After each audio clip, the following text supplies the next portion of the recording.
എല്ലാവർക്കും നമസ്കാരം. Lecture in computer സയൻസിൻ്റെ റിപ്പീറ്റഡ് ആയിട്ട് ചോദിച്ചുകൊണ്ടിരിക്കുന്ന അല്ലെങ്കിൽ പ്രധാനപ്പെട്ട ഒരു സെക്ഷനാണ് നമ്മൾ ഇന്ന് നോക്കാൻ പോകുന്നത്. എളുപ്പമുള്ള സെഷനാണ്.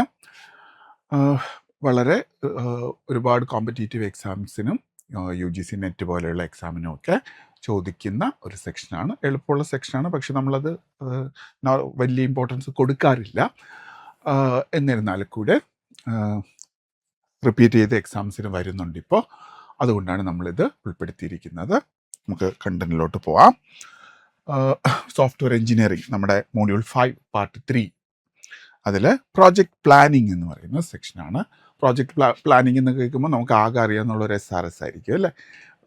SRS മാത്രമല്ല, ഒരുപാട് ടെക്നിക്സ് അതിൽ പറയുന്നുണ്ട്. ഓരോ ടെക്നിക്സും വളരെ പ്രധാനപ്പെട്ടതാണ്. ഇപ്പോഴത്തെ എക്സാംസിലൊക്കെ കൂടുതൽ കണ്ടുവരുന്ന ഒരു സെക്ഷനാണ്. അതുകൊണ്ടാണ് നമ്മളിത് ഡീറ്റെയിൽ ആയിട്ടൊന്ന് ഉൾപ്പെടുത്തിയിരിക്കുന്നത്. അപ്പോൾ project planning in software engineering it is, നമുക്കറിയാം എന്ത് തന്നെയാണ്. ഒരു സോഫ്റ്റ്വെയർ എഞ്ചിനീയറിംഗ് ടാസ്ക് തുടങ്ങുന്നതിന് മുമ്പ് അതിലെന്തൊക്കെ വേണം, എത്ര രൂപയാകും, ആരൊക്കെ അതിൽ ഇൻവോൾവ് ആവണം, എത്ര മോഡ്യൂളുണ്ട്, ഏത് ടെക്നോളജി ഉപയോഗിക്കണം, അത് എന്ന് തീർക്കണം, എത്ര ദിവസം കൊണ്ട് തീർക്കണം, ഇങ്ങനെയൊക്കെയുള്ള അതിൻ്റെ സ്ട്രക്ചർ എങ്ങനെയായിരിക്കണം, ഇങ്ങനെയൊക്കെയുള്ള കാര്യങ്ങൾ നമ്മൾ സ്റ്റഡി ചെയ്യുന്ന ഫേസിനെയാണ് എന്ത് പറയുന്നത്, project planning in software engineering എന്ന് പറയുന്നത്. സോഫ്റ്റ്വെയർ എഞ്ചിനീയറിംഗ് പ്രോജക്റ്റ് പ്ലാനിങ്ങിൽ മെയിൻ ആയിട്ടുള്ള ടെക്നിക്സ് ആണ് line of code, COCOMO model, PERT, CPM, GANT chart, SRS and data flow diagram. ഇത് ഓരോന്നായിട്ട് നമുക്ക് എങ്ങനെയാണെന്ന് നോക്കാം. ലൈൻ ഓഫ് കോഡ് സിമ്പിളാണ്, നമുക്കറിയാം. LOC stands for line of codes. It is the software size estimation technique. അതിന് പറയുന്ന പേരെന്താണ്? Size estimation technique that measures size of the software project based on the number of source code lines. എത്ര source code lines ഉണ്ടെന്ന് അനുസരിച്ചിട്ട് ആ സോഫ്റ്റ്വെയറിൻ്റെ size measure ചെയ്യുന്ന ടെക്നിക്കിനെയാണ് എന്ത് പറയുന്നത്, ലൈൻ ഓഫ് കോഡ് എന്ന് പറയുന്നത്. സിമ്പിൾ മെത്തേഡാണ്. ടോട്ടൽ നമ്പർ ഓഫ് പ്രോഗ്രാംസിനെ എന്ത് ചെയ്യുന്ന ആഡ് ചെയ്തെടുക്കുന്നു. അപ്പോൾ മോഡ്യൂൾ 1-ൽ 100, മോഡ്യൂൾ 2-ൽ 200 ലൈൻസ് ഉണ്ട്. മോഡ്യൂൾ 1-ൽ 1000 ലൈൻസ്, മോഡ്യൂൾ 2-ൽ 2000 ലൈൻസ്, മോഡ്യൂൾ 3-ൽ 3000 ലൈൻസ്. അങ്ങനെയാണെങ്കിൽ ലൈൻ ഓഫ് കോഡ് എന്താണ്, എല്ലാം കൂടെ കൂട്ടി കിട്ടുന്ന. അപ്പോൾ സൈസ് ഓഫ് ദ പ്രോജക്റ്റ് എന്ന് പറഞ്ഞാൽ which will be depending on this 6000 lines.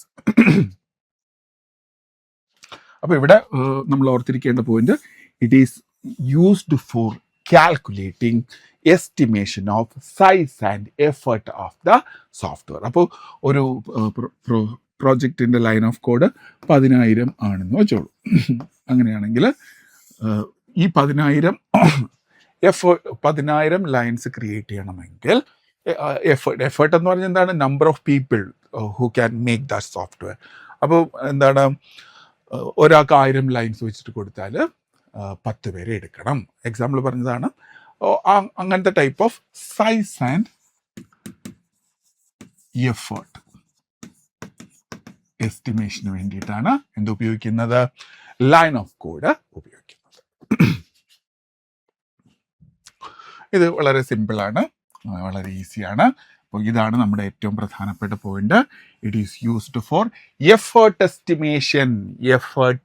Estimation. Effort എന്ന് പറഞ്ഞാൽ number of peoples who can involve, എത്ര ആൾക്കാരെ എടുക്കണം അന്ന് തീരുമാനിക്കുന്നതാണ് effort estimation. It cannot be estimated accurately at the beginning. തുടക്കത്തിൽ ഇതിൽ 100 ലൈൻസ് തന്നെ വരുമെന്ന് നമുക്ക് പറയാൻ പറ്റില്ല. അതൊരു ഡിസഡ്വാൻറ്റേജ് ആണ്. ഡിപ്പെൻഡ് ഓൺ പ്രോഗ്രാമിംഗ് ലാംഗ്വേജിനെ ഡിപ്പെൻഡ്. ഇപ്പോൾ പൈത്തണിലൊക്കെ ആണെങ്കിൽ വളരെ കുറച്ച് കോഡ് എഴുതിയാൽ മതി. സെയിം തിങ് ജാവയിലൊക്കെ എഴുതുകയാണെങ്കിൽ ഒരുപാട് ലൈൻസ് കൂടും. And it does not measure സോഫ്റ്റ്വെയറിൻ്റെ ക്വാളിറ്റി. ഇത് മെഷർ ചെയ്യുന്നില്ല. That are the disadvantages of this. നമ്മൾ പഠിക്കുന്നത് techniques used to in software planning, system planning. Next is COCOMO model. സ്ഥിരം ക്വസ്റ്റ്യൻ ആണ് ഇരുന്നു, ഇപ്പോഴും ചോദിക്കാറുണ്ട്. ഫുൾ ഫോം എന്താണ്? Constructive cost model. Constructive cost model. It is a cost estimation model developed by Barry Boehm എന്ന് പറയുന്ന ആളാണ് develop ചെയ്തത്. Constructive cost model full form constructive cost model. ഒരുപാട് തവണ റിപ്പീറ്റ് ചെയ്ത ഫുൾ ഫോമാണ്. ഇറ്റ് എസ്റ്റിമേറ്റ്സ് ഡെവലപ്മെൻറ്റ് എഫേർട്ട്, പ്രോജക്റ്റിൻ്റെ cost development time. ഇത് മൂന്നും ആര് ഡിഫൈൻ ചെയ്യുന്നു? Based on the size of the software. അപ്പോൾ കൊക്കോമോ മോഡലിൻ്റെ ബേസ് എന്താണ്? It is size of the size of the software എങ്ങനെ കിട്ടും? LOC, ലൈൻ ഓഫ് കോഡ് എന്ന് കിട്ടും. ഓക്കെ, അപ്പോൾ കൊക്കോമോ മോഡൽ എന്തൊക്കെയാണ് എസ്റ്റിമേറ്റ് ചെയ്യുന്നത്? It is development effort, project cost and development time. So this is നമ്മുടെ project size line of code ഉപയോഗിച്ച് COCOMO മോഡലിൽ അപ്ലൈ ചെയ്യുന്നു. അതിൽ നിന്ന് എന്തൊക്കെ കിട്ടുന്നു? എഫേർട്ടും കോസ്റ്റും ടൈമും നമ്മൾ ഐഡൻറ്റിഫൈ ചെയ്യുന്നു. There is 2-3 type of COCOMO. Basic COCOMO used only project size മാത്രം ഉപയോഗിച്ച് കോസ്റ്റ് കൺസ്ട്രക്ട് ചെയ്യുന്ന കൊക്കോമയാണ് basic COCOMO. Intermediate COCOMO uses project size as well as cost drivers എന്ന് വെച്ചാൽ കോസ്റ്റ് എഫക്റ്റ് ചെയ്യാൻ സാധ്യതയുള്ള സംഭവങ്ങളെയും കൂടെ ചേർക്കുന്നു. For example, size of the project, അത് ലൈൻ ഓഫ് കോഡിൽ നിന്ന് കിട്ടുന്നു. ഇപ്പോൾ 500 പേരെ 10,000 ലൈനുള്ള ഒരു പ്രോജക്റ്റിൽ 10 പേരെ എടുക്കുന്നതാണോ 5 പേരെ എടുക്കുന്നതാണോ cost effective? So that is an example of cost drivers എന്ന് പറഞ്ഞാൽ പൈസ കൂട്ടുന്ന സംഭവങ്ങളെക്കുറിച്ചുള്ള സ്റ്റഡി. ആ പൈസ കൂട്ടുന്നത് ആരാണെന്നും സൈസ് അതിനെയും കൂടെ കൺസിഡർ ചെയ്തുകൊണ്ട് ഉള്ള അനാലിസിസ് ആണ് ഇവിടെ നടക്കുന്നത്, ഇൻ്റർമീഡിയറ്റ് കൊക്കോമയിൽ നടക്കുന്നത്. അടുത്ത detailed COCOMO uses detailed analysis of each development phases. ഓരോ ഡെവലപ്മെൻറ്റ് ഫേസസിലും ഈ അനാലിസിസ് നടത്തുന്നത്. ഇത് രണ്ടും എവിടെയാണ് നടത്തുള്ളൂ? At the beginning. ഇത് ഓരോ ഫേസിലും, നമ്മുടെ ഡിസൈൻ ഫേസ്, അനാലിസിസ് ഫേസിലും, ഡിസൈൻ ഫേസിലും, ഇംപ്ലിമെൻറ്റേഷൻ ഫേസിലും, ടെസ്റ്റിംഗ് ഫേസിലും, എല്ലാ ഫേസിലും എന്ത് ചെയ്യുന്നു? കൊക്കോമ നടത്തി കഴിഞ്ഞാൽ it is known as detailed കൊക്കോമ. Okay, ഇപ്പോൾ കൊക്കോമ കൺസ്ട്രക്ട് ചെയ്യുന്ന ഫോർമുല എഫേർട്ട്, അതിൽ എഫേർട്ട് കാൽക്കുലേറ്റ് ചെയ്യുന്നത് A into line of code into B. LOC എന്താണ്? Thousands of line of codes, ഇഷ്ടംപോലെ വരാം. അടുത്ത് ഡെവലപ്മെൻറ്റ് ടൈം കാൽക്കുലേറ്റ് ചെയ്യുന്ന formula C into effort of D. That is the 2 formula to find out the effort and time in COCOMO model.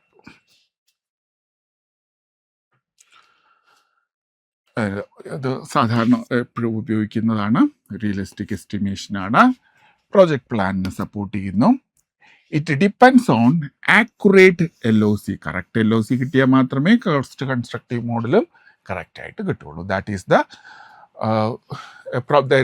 A problem in it. Less suitable for modern aged പ്രോജക്റ്റിനൊക്കെ ഇത് suitable അല്ല. Okay,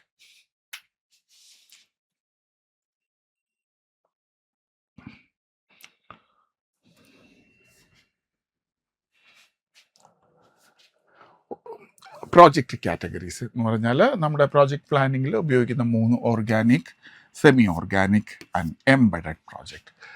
ചെറിയ software, സാധാരണ experienced teams work ചെയ്യുന്ന small software project, experienced team ഉണ്ടായിരിക്കും, less complexity, അങ്ങനത്തെ software തന്നെയാണ് organic എന്ന് വെച്ചാൽ ഒരു പ്രശ്നമൊന്നുമില്ലാതെ സാധാരണ വർക്ക് ചെയ്തുകൊണ്ട് പോകും. അടുത്ത് semi detached project, medium sized projects, mixed experience ഉള്ളവരും ഉണ്ടാവും, ഇല്ലാത്തതും ഉണ്ടാവും. അവരെയാണ് എന്ത് പറയുന്നത്? Mixed detached project. Embedded project, large and complex system, strict hardware and software constraints. ഇത് കൊള്ളാവുന്ന ഒരു പോയിന്റാണ്. 3 ടൈപ്പ് ഓഫ് പ്രോജക്റ്റ് എന്താണ്? Organic project and semi detached project and embedded project. ചെറിയ പ്രോജക്റ്റ്, അതിൽ എക്സ്പീരിയൻസ്ഡ് ആയിട്ട് ആൾക്കാരുണ്ട്, ചെറിയതായിട്ട് കോംപ്ലക്സ് ആയിരിക്കും, which is working successfully. That is known as organic project. Next is semi organic project, that is medium and mixed teams ആയിരിക്കും അതിലുള്ളത്. പിന്നെ വളരെ വലുതും കോംപ്ലക്സ് ആയിട്ടുള്ള സിസ്റ്റവും ആൻഡ് മിക്സഡ് ആയിട്ടുള്ള ആൾക്കാർ ആയിരിക്കും അതിലുണ്ടായിരിക്കുന്നത്. പക്ഷേ അതിൽ strict hardware and software constraints എന്ന് പറഞ്ഞാൽ എന്താണ്? കണ്ടീഷൻസ്. നെക്സ്റ്റ്, 3 നമ്മൾ പഠിച്ചുകൊണ്ടിരിക്കുന്നത് techniques used in project planning. അതിൽ ഒന്നാമത്തത് ലൈൻ ഓഫ് കോഡ്, രണ്ടാമത്തത് കൊക്കോമ, മൂന്നാമത്തത് പെർട്ട്. പെർട്ടിൻ്റെ full form program evaluation and review technique. Program evaluation and review technique. It is a project scheduling technique used to estimate, important ആണ് കേട്ടോ ഇത് filling that match the following അങ്ങനത്തെ ക്വസ്റ്റ്യൻസിൽ ഇത് വരാം. But is a project scheduling techniques used to estimate project completion time. ഇവിടെ particular ടൈമാണ് പ്രധാനം. It is useful when activity times are uncertain. So activity ടൈംസിന് വളരെ പ്രാധാന്യമുള്ള പ്രോജക്റ്റുകളിലാണ് ഇത് പ്രാധാന്യമുള്ളത്. അതിൽ 3 ടൈം എസ്റ്റിമേറ്റ്സ് ആണ് ഇവിടെ ഉപയോഗിക്കുന്നത്. ഒപ്റ്റിമിസ്റ്റിക് ടൈം ഇമ്പോർട്ടൻ്റ് ആണ്. It is the minimum possible time. ഏറ്റവും ചെറിയ ആ പ്രോജക്റ്റ് മിനിമം എത്ര സമയം കൊണ്ട് ചെയ്ത് തീർക്കാം, അതിനെയാണ് ഒപ്റ്റിമിസ്റ്റിക് ടൈം. അടുത്ത് most likely time, expected time, ഉദ്ദേശിക്കുന്ന ടൈം, കംപ്ലീറ്റ് ചെയ്യാൻ ഉദ്ദേശിക്കുന്ന ടൈം. ഇത് ഏറ്റവും കുറഞ്ഞ സമയം എത്രയാണ്, ഇത് എക്സ്പെക്റ്റ് ചെയ്യുന്ന സമയം. അടുത്ത് pessimistic time, that is the maximum possible time. കുറഞ്ഞത് 100 മണിക്കൂർ, കൂടിയത് 500 മണിക്കൂർ, നമുക്കൊരു 450 അവറിൽ ചെയ്ത് തീർക്കാം. സോ ഇതാണ്, that is the difference. Okay, minimum, maximum and the expected time. പെർട്ടിൻ്റെ ഫോർമുലയാണ്, that is expected time equal to optimistic time plus 4 into most likely time plus pessimistic time divided by 6. Important ആണ്. To find the expected time, to calculate the expected time, എന്തൊക്കെ വേണം? Optimistic time വേണം, most likely time വേണം, pessimistic time വേണം. അതിന് വേണ്ടിയിട്ട് optimistic time എന്ന് പറഞ്ഞാൽ minimum, and pessimistic time maximum, and this is expected time. So problem വരാൻ കൊള്ളാവുന്ന ഒരു സെക്ഷനാണിത്. ഡയറക്റ്റ് ഫോർമുലയിൽ ഇട്ടാൽ മതി. We will find out the എന്താണ് എക്സ്പെക്റ്റഡ് ടൈം. അതിൽ ഇത് ഇപ്പോൾ മിനിമം ടൈമും മാക്സിമം ടൈമും എക്സ്പെക്റ്റഡ് ടൈമും കണ്ടുപിടിക്കാനും ഇത് നമുക്ക് ഉപയോഗിക്കാം, ഈ ഫോമുല തന്നെ ഉപയോഗിക്കാം. ഈ എക്സ്പെക്റ്റഡ് ടൈമും തമ്മിൽ എന്താണ് കൺഫ്യൂസ്ഡ് ആവരുത്. ഈ expected time is the final time calculation and this is the choice of the user. ഏതാണ്? This is the choice of the user. User want to complete that project in M time, but final we are getting a TE, that is the actual time required to complete the project. അപ്പോൾ ഈ M എന്ന് പറഞ്ഞാൽ യൂസറിന് ഉദ്ദേശിക്കുന്ന സമയം, and അവസാനം കിട്ടുന്ന T എന്ന് പറഞ്ഞാൽ ദ ആക്ച്വൽ ഈ പ്രോഗ്രാം തീർക്കാൻ ഇത്ര സമയം വേണമെന്ന് കാൽക്കുലേറ്റ് ചെയ്യും. ഇവിടെ ഒരു എക്സാമ്പിൾ കൊടുത്തിട്ടുണ്ട്. പെർട്ടിൻ്റെ അഡ്വാൻറ്റേജ്, ഇറ്റ് ഹാൻഡിൽ അൺസർട്ടനിറ്റി. അപ്പോൾ എപ്പോൾ തീരുമോ തുടങ്ങുമെന്ന് അറിയാവുന്ന സംഭവം it will handle. Useful for research പ്രോജക്റ്റിനൊക്കെ ഇത് ഉപയോഗിക്കും. ബെറ്റർ ടൈം എസ്റ്റിമേഷനാണ് ഇതിൽ നടക്കുന്നത്. Next is CPM. CPM means critical path method. എല്ലാ പ്രോജക്റ്റിനും ഒരു പ്രധാനപ്പെട്ട ഒരു സെറ്റ് ഓഫ് ആക്ടിവിറ്റീസ് ഉണ്ടാവും. അതിനെയാണെന്ന് പറയുന്നത് ക്രിട്ടിക്കൽ പാത്ത് എന്ന് പറയുന്നത്. A sequence of activities. നോക്കൂ, ദ പ്രോജക്റ്റ് ഈസ് സ്റ്റാർട്ടിങ്. 2 ദിവസമായപ്പോൾ അത് A എന്ന് പറയുന്ന സ്റ്റേജിലായി, 4 ദിവസമായപ്പോൾ അത് B എന്ന് പറയുന്ന സ്റ്റേജിലായി, വീണ്ടും ഒരു 3 ദിവസം കഴിഞ്ഞപ്പോൾ അത് എത്രയായി? C എന്ന് പറയുന്ന സ്റ്റേജിലായി, പിന്നെ അത് ഫിനിഷായി. അപ്പോൾ ഈ സ്റ്റാർട്ടിങ്ങിൽ നിന്നും സിയിലോട്ട് എത്താൻ വേണ്ടിയിട്ട് ഉള്ള ആ ഒരു പാത്തിനെയാണെന്ന് പറയുന്നത് ക്രിട്ടിക്കൽ പാത്ത് എന്ന് പറയുന്നത്. CPM is A project scheduling technique which is used to identify the longest path in a project network. ഒരു പ്രോജക്റ്റ് നെറ്റ്വർക്കിലെ ലോങ്ങസ്റ്റ് പാത്തിനെ പറയുന്ന പേരാണ് ക്രിട്ടിക്കൽ പാത്ത്. അത് കണ്ടുപിടിക്കുന്ന മെത്തേഡാണ് ക്രിട്ടിക്കൽ പാത്ത് മെത്തേഡ്. ഇവിടെ നോക്കൂ, critical path is from A to B to C. That is from beginning to എയിലോട്ട് എത്താൻ വേണ്ടിയിട്ട് എത്ര? 2 ദിവസം എടുക്കും. ബിയിലോട്ട് എത്താൻ വേണ്ടിയിട്ട് 4 ആൻഡ് സിയിലോട്ട് എത്താൻ വേണ്ടിയിട്ട് 3. Total it will take 9 days. അപ്പോൾ ഈ റെഡിൽ കാണിച്ചിരിക്കുന്നത് critical Pathum that is known critical പാത്തും. ഇപ്പോൾ ഡിഫറൻസ് ബിറ്റ്വീൻ പെർട്ടും CPM തമ്മിലുള്ള ഡിഫറൻസ് നമുക്കൊന്ന് നോക്കാം. ഇത് രണ്ടും എന്താണ്? പ്രോജക്റ്റ് പ്ലാനിങ് മെത്തേഡ്സ് ആണ്. എന്താണ് ഡിഫറൻസ് എന്ന് നോക്കാം. PERT പ്രോഗ്രാംസ്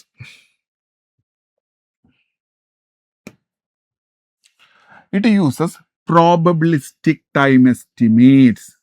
നമ്മൾ നേരത്തെ പറഞ്ഞു PERT എന്താണ് ടൈം എസ്റ്റിമേറ്റ് ചെയ്യുന്നു, CPM ടൈം എസ്റ്റിമേറ്റ് ചെയ്യുന്നു. അപ്പോൾ PERT എസ്റ്റിമേറ്റ് ചെയ്യുന്നത് probabilistic, that is it may or may not can ഒക്കെ, അത് സംഭവിക്കാം സംഭവിക്കാതിരിക്കാം.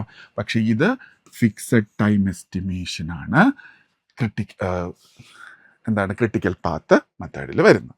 It is suitable for uncertain project എന്ന് പറഞ്ഞാൽ ഒരു ഐഡിയ ഇല്ലാത്ത വേഗമായിട്ടുള്ള പ്രോജക്റ്റിൽ ഇത് ഉപയോഗിക്കാം. It is suitable for strict നല്ല ഒരു അറേഞ്ച്മെൻറ്റ് അല്ലെങ്കിൽ പ്രഡിക്റ്റബിൾ ആയിട്ടുള്ള പ്രോജക്ട്സിൽ ഏത് ഉപയോഗിക്കാം?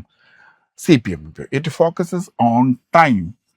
It focuses on time and cost. And it is research പ്രോജക്റ്റിലൊക്കെ ഉപയോഗിക്കാൻ പറ്റുന്ന ഒരു ടൂളാണ് PERT. കൺസ്ട്രക്ഷൻ ആൻഡ് സോഫ്റ്റ്വെയർ പ്രോജക്റ്റിലൊക്കെ ഉപയോഗിക്കാൻ പറ്റുന്ന ഒരു മെത്തേഡാണ് ക്രിട്ടിക്കൽ പാത്ത്. ഗ്യാൻ ചാർട്ട് നമ്മൾ 5ാമത്തെ പ്രോജക്റ്റ് പ്ലാനിങ് ടൂളാണ് ഗ്യാൻ ചാർട്ട്. ഗ്യാൻ ചാർട്ട് എന്ന് പറഞ്ഞാൽ ഒരു ഗ്രാഫിക്കൽ റെപ്രസെൻറ്റേഷനാണ്. എന്ന് പ്രോഗ്രാം തുടങ്ങി ഫൈനൽ വരെയുള്ള എന്തൊക്കെ ആക്ടിവിറ്റീസ് നടക്കും. എക്സാമ്പിൾ നോക്കൂ, ഇവിടെ ടാസ്കുകളും ഇവിടെ ടൈമും. ഇവിടെ എക്സാമ്പിൾ നോക്കൂ, വീക്ക് 1 റിക്വയർമെൻറ്റ് അനാലിസിസ് നടക്കുന്നു, വീക്ക് 2 ഡിസൈൻ നടക്കുന്നു, വീക്ക് 2 തുടക്കത്തിൽ കോഡിംഗ് നടക്കുന്നു, അത് വീക്ക് 3 വരെ കണ്ടിന്യൂ ചെയ്യുന്നു, അത് കഴിഞ്ഞ് ഉടനെ തന്നെ എന്ത് ചെയ്യുന്നു? ടെസ്റ്റിംഗ് നടക്കുന്നു. It is graphical representation of the time and task. എന്നൊക്കെ എന്തൊക്കെ it is the graphical representation of the project activities against time. Project activities ടൈമിന് അനുസരിച്ച് ഉള്ള ഒരു ഡിസ്പ്ലേ ഗ്രാഫിക്കലി കാണിക്കാൻ വേണ്ടിയിട്ടുള്ള ചാർട്ടാണ് Gantt chart. It shows start date, end date and progress of the task. ഈസിയാണ്. It tracks project progress. It improves scheduling. നമ്മുടെ ഒരു ടൈം മാനേജ്മെൻറ്റ് കറക്റ്റ് ചെയ്യാൻ വേണ്ടിയിട്ട്, ഡെവലപ്മെൻറ്റ് ചെയ്യാൻ വേണ്ടിയിട്ട് ഇത് വളരെ യൂസ്ഫുൾ ആണ്. ഇനി നമ്മുടെ പ്രിയപ്പെട്ട SRS അല്ലേ, software requirement specification. Actually SRS എന്ന് പറഞ്ഞാൽ ഇറ്റ് ഈസ് എ ഡോക്യുമെൻറ്റ്. അതിനകത്ത് ഒരു ഇൻട്രൊഡക്ഷൻ ഉണ്ടാവും, ഫങ്ഷണൽ റിക്വയർമെൻറ്റ്സ് ഉണ്ടാവും, നോൺ ഫങ്ഷണൽ റിക്വയർമെൻറ്റ്സ് ഉണ്ടാവും, സിസ്റ്റം കൺസ്ട്രെയിൻസ് ഉണ്ടാവും, യൂസർ ഇൻ്റർഫേസ് റിക്വയർമെൻറ്റ്സ് ഉണ്ടാവും. So these are the contents inside SRC. അതും കൊള്ളാവുന്ന ക്വസ്റ്റ്യനാണ്, ചോദിച്ചിട്ടുണ്ട് SRCയിൽ വരാത്തത് ഏതാണെന്ന്. സോ കുറച്ചുകൂടെ ഡീറ്റെയിൽ ആയിട്ട് നോക്കാം. ഇപ്പോൾ സോഫ്റ്റ്വെയർ എന്താണ് പ്രോജക്റ്റിന് ഈ പ്രോജക്റ്റ് കൊണ്ട് ഉദ്ദേശിക്കുന്നതെന്ന് ഈ SRS ഡോക്യുമെൻറ്റിൽ നിന്ന് നമുക്ക് മനസ്സിലാക്കാം. അതിൻ്റെ കണ്ടൻസ് എന്താണ്? ഒന്ന് ഇൻട്രൊഡക്ഷൻ, ആ പ്രോജക്റ്റിനെ കുറിച്ചുള്ള ഒരു overview. Functional requirements, services provided by this, for example login, registration, searching, calculating, ഇതൊക്കെയുണ്ട് ഇതിൽ. അതാണ് ഫങ്ഷണൽ റിക്വയർമെൻറ്റ്സ്. പിന്നെ നോൺ ഫങ്ഷണൽ റിക്വയർമെൻറ്റ്സ്, ഇതിൻ്റെ സെക്യൂരിറ്റി എങ്ങനെയാണ്, ഇത് നന്നായിട്ട് വർക്ക് ചെയ്യുമോ, എറർ സിറ്റുവേഷനെ എങ്ങനെ മാനേജ് ചെയ്യും, അതൊക്കെയാണ് ഇവിടെ വരുന്നത് നോൺ ഫങ്ഷണൽ റിക്വയർമെൻറ്റ്സിൽ വരുന്നത്. ഇനി ഇതിലെ conditions, hardware and software limitations ആണ് ഇവിടെ പറയുന്നത്, സിസ്റ്റം കൺസ്ട്രെയിൻസിൽ പറയുന്നത്. ഇനി യൂസർ ഇൻ്റർഫേസ് എങ്ങനെ ഇരിക്കണം, അട്രാക്റ്റീവ് ആയിരിക്കണോ, അല്ലെങ്കിൽ യൂസർ ടൈപ്പ് ചെയ്യാൻ വേണ്ടി ഇൻപുട്ട് കൊടുക്കുന്നത് എങ്ങനെയാണ്, അതൊക്കെ ഡിഫൈൻ ചെയ്യുന്നതാണ്. ഡിസൈൻ അല്ല, ഡിഫൈൻ ചെയ്യുന്നതാണ് user interface design. So these are the contents inside SRS. ഇനി നമുക്ക് നമ്മുടെ diagrammatic representation of the project, അതാണ് ഡാറ്റ ഫ്ലോ ഡയഗ്രാം. അതിൽ ഇൻപുട്ട് ഡേറ്റ ഉണ്ടാവും, പ്രോസസ്സിങ് എങ്ങനെയാണെന്നുണ്ടാവും, ഔട്ട്പുട്ട് എന്താണെന്നുണ്ടാവും, ഡേറ്റ സ്റ്റോറേജ് ഉണ്ടാവും. സർക്കിളാണ് പ്രോസസ് എന്ന് വെച്ചാൽ ആക്ടിവിറ്റി, ദെൻ ഇത് data flow, and this is data store modern ആയിട്ട് ഇങ്ങനെയാണ് ഇടുന്നത്. മുമ്പ് കാലത്ത് ഇങ്ങനെ ഇടുമായിരുന്നു. ഇതും ശരിയാണ്. പിന്നെ ഇങ്ങനെ എഴുതും, ഇതും ശരിയാണ്. Okay. And external entity that is in rectangle. Level 0 and level 1 നമുക്ക് എത്ര ലെവൽ വേണമെങ്കിലും കൊണ്ടുപോകാം. ഈ ലെവൽ 1-നകത്ത് ലെവൽ 1.1, 1.2 അങ്ങനെ കൊണ്ടുവരാം. പക്ഷേ ലെവൽ 0 അതും ഒരു കൊള്ളാവുന്ന ഒരു പോയിന്റാണ്. ഒരു ഒരു പ്രോജക്റ്റിൻ്റെ DFT ഒരൊറ്റ ലെവൽ 0 മാത്രമേ കാണുള്ളൂ.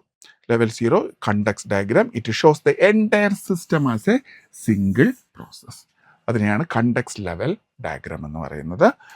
ആൻഡ് ലെവൽ 1 എന്ന് പറഞ്ഞാൽ ഡീറ്റെയിൽ ആയിട്ടുള്ള, ഫോർ എക്സാമ്പിൾ അഡ്മിൻ കസ്റ്റമർ എന്താണ് സെയിൽസ് ഇങ്ങനെ ഉണ്ടെങ്കിൽ ഈ ഓരോന്നിൻ്റെയും ഡീറ്റെയിൽ ആയിട്ടുള്ള ഡിസ്പ്ലേ ആണ് ലെവൽ 1-ൽ കാണിക്കുന്നത്. സോ ഇതും ഇമേജ് ആയതുകൊണ്ട് വളരെ ഈസിയാണ്. സിസ്റ്റം അനാലിസിസ് എളുപ്പമാക്കുന്നു. And it shows data movement clearly.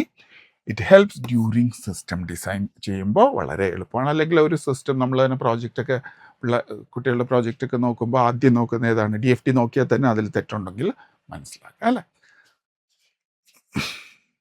So this is up to planning, software planning technique. ഇത് എളുപ്പമാണ്, പക്ഷേ മറന്നു പോകരുത്, ആ ടെക്നിക്കൽ ടേംസ് ചോദിക്കുന്ന സെക്ഷനാണ് സോഫ്റ്റ്വെയർ എഞ്ചിനീയറിംഗിൽ. അതുകൊണ്ടാണ് നമ്മളിത് ഡെമോയ്ക്ക് ഉൾപ്പെടുത്തിയത്. കൂടുതലായിട്ട് നമുക്ക് നമ്മുടെ ഇതിൻ്റെ ക്ലാസ് വരുമ്പോൾ ഡീറ്റെയിൽ ആയിട്ട് പറയാം. Thank you.